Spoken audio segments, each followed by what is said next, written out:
listeners. Welcome to another episode of Romance Unraveled. I am one of your co hosts, Jacob Bozen, I'm your other co-host, Chandler King, and today we're going to be interviewing one of Jacob's wildest stories. because I always have wild stories, right? Yes, you do.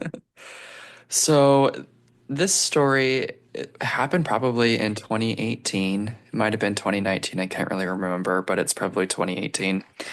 And during this time period, just keep in mind. So, I had my grandma, her name is Grandma Berna.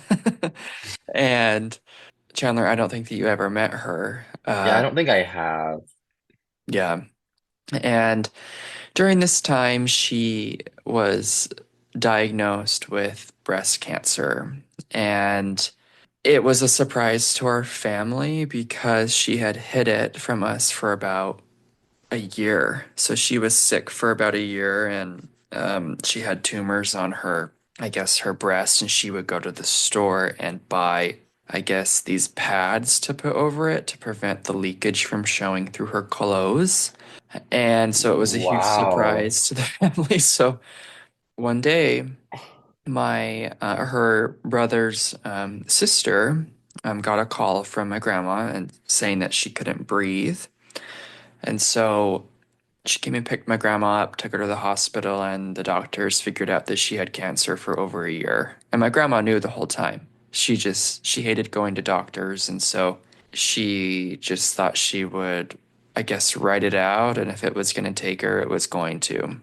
So that's like the context of the time period that we're dealing with, okay? And during this time, I had met this guy on Grindr out of all places, like usual. His name is, we can call him John for the episode. I can't remember his real name, to be completely honest. And John had really, really bad acne, Oh no, like that's the worst. super bad acne. And the thing about me is, if someone asks me on a date, I don't care really who they are. I will usually go, even if I'm not, even if I don't think they're attractive, because maybe like something will happen. I don't know. I had one of these experiences yesterday, actually. And nothing, it's, yeah, it's not going to work, but I still went just because, I don't know. I feel like it's kind of brave for Well, it's people. not all for sure. Like, it's not always about looks. But what's Yeah, funny is that a lot of people judge by a person where they look, but it's like you have to know the person. right. Yeah. So John had really bad acne. He was a redhead, which I'm usually not into at Oh all. no. Like my Uh, last thing. Sorry for the redheads out there. And so during this time, I was a student at Weber State getting my associate's degree, and then I was working as well. So super, super busy. He was working full time, so I guess he was busy as well. And I would get off of work at like 8 or 9 at night, usually. And I guess he would do the same. And so, Chandler, where do you think out of all places, take like a guess or two, out of all places we could go to, where do you think we went on our first date? oh, knowing you probably to go get ice cream. So what, Cold Stone? That is so funny. No, I always love to go get ice cream. It's like my Yes, you weakness. But do. no, we didn't go to Cold Stone. Oh, what, like McDonald's? Yeah. Oh my God. Yeah, so we went to McDonald's out of all places because at this point it was like maybe 10 at night. It could have been 10:30. It was the only thing open. And so I got there What makes first. you what made you want to go? Well, how do I word this? Like, why did you think you were wanting to go out that late? Why he wanted to go out Um, that late? well, that was just the only time on our schedules that could work for both of us. And so it Okay, wasn't like if we could have done something different, like a different time, of course we would for have. sure. Yeah. I don't think it was something that we both wanted, but it was the only time that worked. So I get there first, and then I see this really big white truck pull up, and you know, Chandler, how some guys are, or I guess a lot of them in Utah are, they have to have their huge trucks, Oh, a lot of them do. and I like to call them hetero trucks because it's like they feel a need. I don't get it personally. Like it's like they have to have these huge, massive trucks, literally usually for no reason other than that they're big. So I call them hetero trucks because, yeah. But he was not hetero, obviously, but he had this really big white truck. So he comes in and the acne is like out of control, like bad, but he also had really dry skin. And so one of the things that he told me, one of the first things actually, was that he was on like some new medication that was to get rid of the acne, but in the process of it all, it dried out his skin really bad. Oh gosh. Uh, And I like felt bad for him, but like I knew this going in, and so it was whatever to me. yeah, like you were expecting it already. Yeah. And so we just like kept conversation going, and it was like any normal date. Like we just talked about normal first date things, like what do you do? Like what Yeah, do you do like for fun? How many people do you have in your family? That kind of thing. So he ended up asking me about my family, so I gave him like some context about what was going on with my grandma and that she had cancer and I guess hid it from us until it was too late. And he felt like bad for me and we talked about that for a little bit. And then as most boys do, he wanted to show me his big truck because, you know, why not?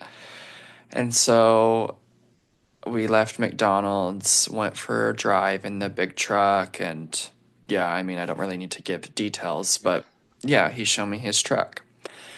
And there was just something about him that I liked, even though the acne was out of control and he was a what was redhead. it? What was it? What you liked about him? Was it his Um, personality? yeah, he was very nice and he wasn't like a socialist or communist gay, which is usually the thing that I do not tolerate. Yeah. And so he wasn't that. And so it was like, okay, we can work with this. Uh-huh. And so I kept seeing him for about 2 months, I would say, maybe a month and a half. And if you know me, like you know that like loved my grandma so much. I loved like taking my friends to see her and who I was dating. Uh-huh. And so I took him to see her one day, and we had a great time as we always did at my grandma's house. And my grandma liked him, and she was pretty much on her deathbed, and so it was like a special time, I guess. I don't know What if that was makes he sense. like when he met your grandma? Um, just normal. I mean, he didn't really change how he He didn't. acted at all. Yeah, just normal, I think. Yeah, so I kept seeing him for a little while after this point, and again, he knew the context of everything that was going on with my grandma. Okay, he knew it at all. He knew that she was going to die in like a month or two or whatever. And so I kept seeing him, and everything was going as well as it could be. I guess I'll give you more context towards the end of the story about what was actually really going on. And I was leaving class one day because my mom had texted me and she said, Grandma's like on her last leg. She's not doing well. Come over. So I literally open the door from the class, I leave, and I get a text from John. And he says, Hey, you're really nice, but we're just not compatible. Um, I don't see a future with us, so good luck, practically. Oh And so I'm my heading to my gosh. grandma, who's like either gonna What die that next day or in the next few days, and he had just texted me, "Hey, what we're was done." going through your mind when he texted you that? Um, Honestly, it really didn't faze me because my priority was on my family and my grandma, and so to be Hmm. completely honest, this was probably the best timing that could have happened because him like kicking me to the curb, it it didn't phase me at all. Like at all. Like it didn't bother Wow. me. So I went to my grandma's and one of the first things she asked me when I came in was, "How's John?" And and at this point, like I didn't want to stress her out or anything, so I said, "He's good. Like he's great. Like I'm gonna see him tomorrow." Of course, I was lying to her and whatever. And yeah, so it just didn't phase me. Like I didn't even respond to him after he had sent that to me because that wasn't my priority.